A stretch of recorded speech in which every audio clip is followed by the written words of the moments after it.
In the words of President Donald Trump, fat slob Governor JB Pritzker saw that Governor Gavin Newsom is suing President Donald Trump over the relocation of the California National Guard into Oregon, and he's apparently also decided as of this morning to also sue the president. He states in a tweet here, Illinois is taking the Trump administration to court for their unlawful and unconstitutional deployment of military troops to our state.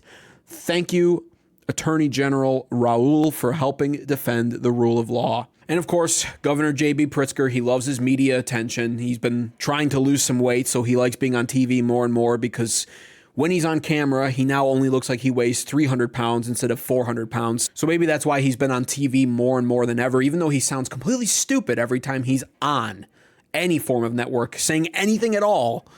But here he is talking about President Donald Trump, talking about Kristi Noem, telling literally Kristi Noem to get out of Chicago. ICE is not needed there. The secretary doesn't know what she's talking about. She frankly says that people are clapping. They're not. They're booing her on the street, and they're booing ICE and CBP. They're marching, the CBP marching on a beautiful Sunday in Michigan Avenue in downtown Chicago.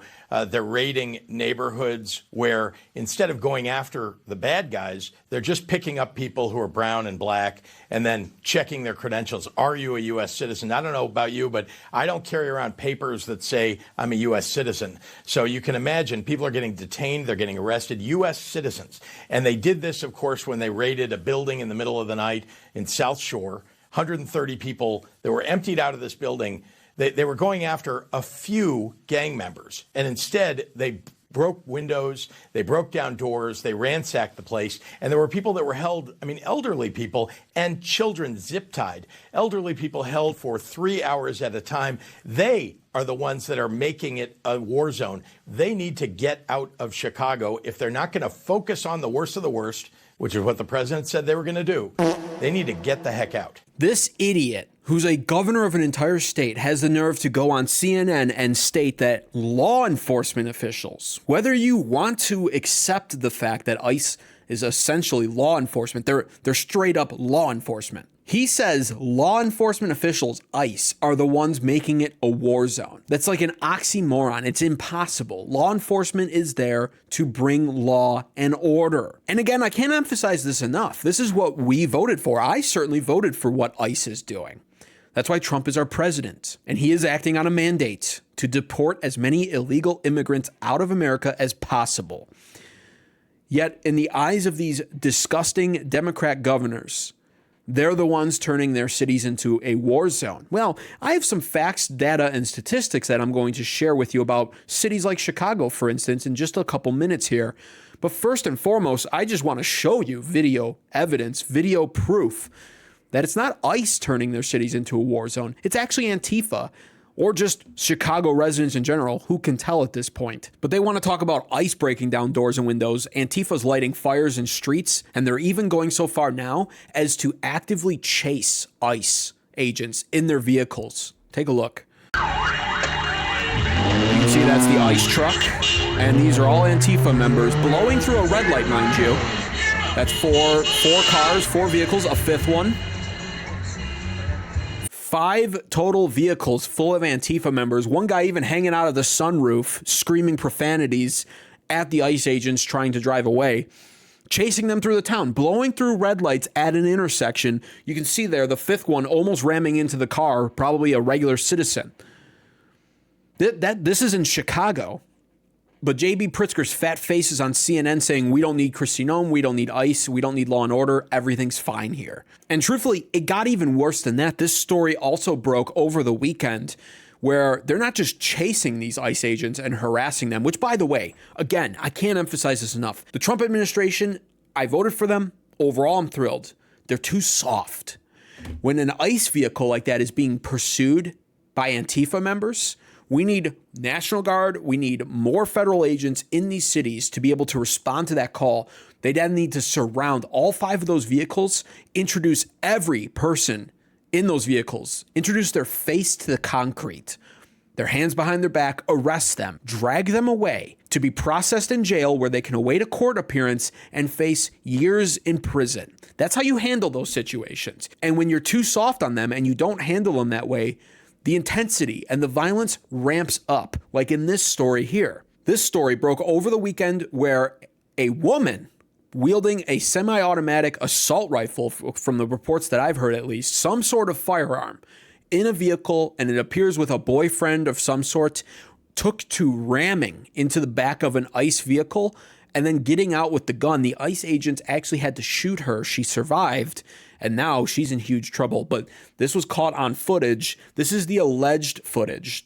I'm getting some conflicting reports on this, but this is the alleged footage of that happening.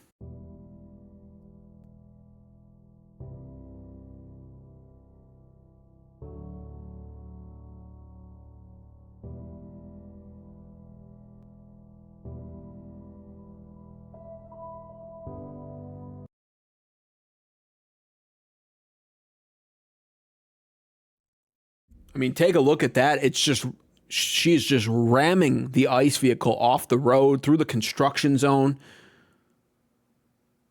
This is apparently where an ICE agent gets out. You can see him after them. He's got his guns drawn.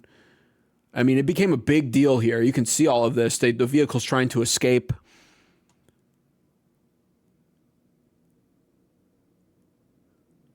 Pretty insane. That is going down in Chicago while JB Pritzker is telling you it's all sunshine and rainbows. And even worse yet, more news was uncovered following this incident.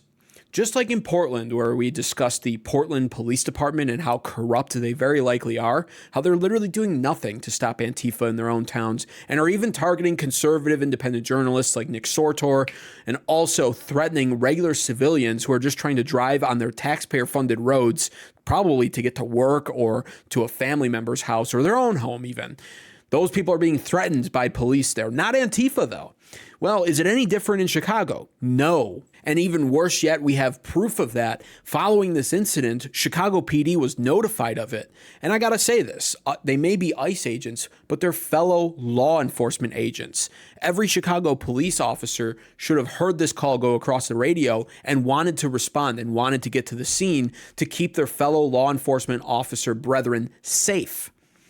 Instead, what wound up happening was Chicago PD gave the order to stand down and not to interfere. And it's all been recorded. This was the actual call that came through. I have it right here. All right, and 999, just to confirm, 39th Place in Kedzie, they were saying that they were being surrounded by that large crowd, and they were requesting the police were not sending. I'm waving off all the cars heading to 39th Place in Kedzie. Again, those are the orders we're being given. Okay, 10-4. And again, for all the units that we called to go over that way, 39th Place in Kedzie, if you could just hold off 911, 913, 923, 924, 933, 934, just disregard that. 39th Place in Kedzie. And so, yeah, there you have it. Recorded undeniable evidence. Chicago PD was told to stand down and to not help ICE during this moment where a vicious woman, this is what she looked like. Her fictitious name that she goes by is L.A. Maggie, and she's apparently on record stating that she doxes ICE agents, finds out their identities, makes them public so that people can choose to target them.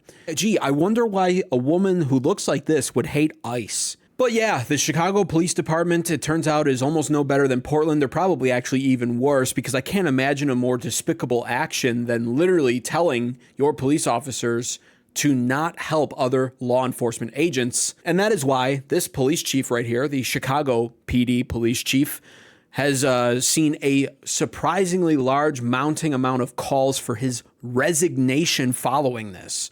And you could say something like he was probably just following orders from Mayor Brandon Johnson, which could be very well true, but it doesn't change the fact that he should have known better. He's the police chief. He should have never given those orders, even if the mayor was telling him to. Following orders is not an excuse. It's reprehensible behavior, what we saw, and it makes me sick to know that the police departments for these major blue cities are super, super corrupt. And at this point, They're promoting wickedness. They're defending it, like in Portland. And again, it brings me back to the whole point of the importance sometimes of ruling with a heavy hand. Something that President Donald Trump is just a little bit soft on, in my opinion, but needs to tighten his grip on. Consequences need to be dealt, because when you don't have proper deterrence in place for behavior like this, it magnifies, it intensifies, it multiplies all of that. And so we've gone now from protests that have turned into riots, that have turned into militant domestic terrorist organizations like Antifa,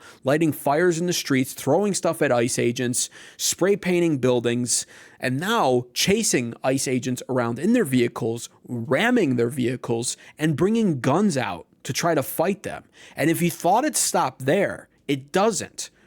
Kristi Noem went on Fox News to now state that there are even bounties being put out on ICE agents, anywhere between $2,000 to $10,000. Indicates that these people are organized. They're getting more and more people on their team as far as attacking officers, and they're making plans to ambush them and to kill them. We have specific officers and agents that have bounties that have been put out on their heads. It's been $2,000 to kidnap them, $10,000 to kill them. They've released their pictures. They've sent them between their networks, and it's an extremely dangerous situation and unprecedented. So we've put protective detail around those individuals, change some of our operations to keep our officers safe. But make no mistake, this isn't just about, protesting free speech, or that they don't like that people out here are upholding the law of our country. They're actually going out there and saying, kill these people and we'll give you this much money to do it. It's disgusting, despicable news. How is somebody like Mayor Brandon Johnson, the mayor of Chicago, handling it, though? How's he handling all of this, in fact? Well, he came out this morning and decided to take some action. Let's see what he wound up doing. Today, we are signing an executive order aimed at reining in this out-of-control administration. The order establishes ICE-free zones. That means that city property and unwilling private businesses will no longer serve as staging grounds for these raids. 6% approval rating, by the way, for Mayor Brandon Johnson of Chicago. But the Democrats will try and tell you that it's the Trump administration that's out of control, doing despicable things that nobody wants. 6% approval rating. I wonder why. And then they want to tell you, like JB Pritzker did on CNN, nobody's applauding Kristi Noem. Nobody's applauding ICE being there. Nobody's cheering for law and order here. Bullshit. Bullshit. So he takes executive action as a mayor against the president of the United States. ICE-free zones. Those are going to turn into Antifa and illegal immigrant breeding grounds, basically. Everything will just be festering there. Not to mention, those shouldn't be respected. These are domestic terrorists now, and he's harboring them. What will be done about this, though? Again, probably nothing. We have Attorney General Pam Bondi. She's probably busy pumping up, stuffing tissues in her chest to make herself look better on TV. Putting her makeup on, getting her lipstick done. She can't wait to grandstand against this on television. And then do nothing about it. Oh, and by the way, then she likes to ride the coattails of the FBI arrests. Almost 5,000 arrests have been made since Trump got in. Drug dealers and blah, blah, blah, blah, blah. We don't give a shit. Listen, it's not that we don't care. I do care. That's great news. That's expected news. Pam Bondi has done nothing but make Trump look bad. Trump is too soft himself. I keep saying that on this video, but it's because I'm at my wit's end with these people, and I'm at my wit's end with all the crap happening across America. These Democrat-run cities are hellholes, full of crime, full of destruction, and full of leadership like this that are opposing the President of the United States and opposing the will of the people. That's what's so frustrating about it. More needs to be done. Like, for instance, this guy creating ICE-free zones. Why is he not in handcuffs? Why is the mayor not arrested for this? The mayor creating ICE-free zones. Just let that sink in. I want to see more. That's the bottom line here. The bottom line with this whole video, I want to see more. I want to see more. The stats out there for Portland, for instance, only something like 136 arrests have been made. And there are thousands of Antifa demonstrators out there causing havoc in the streets. It's embarrassing, actually, at how few arrests have been made. I want to see more.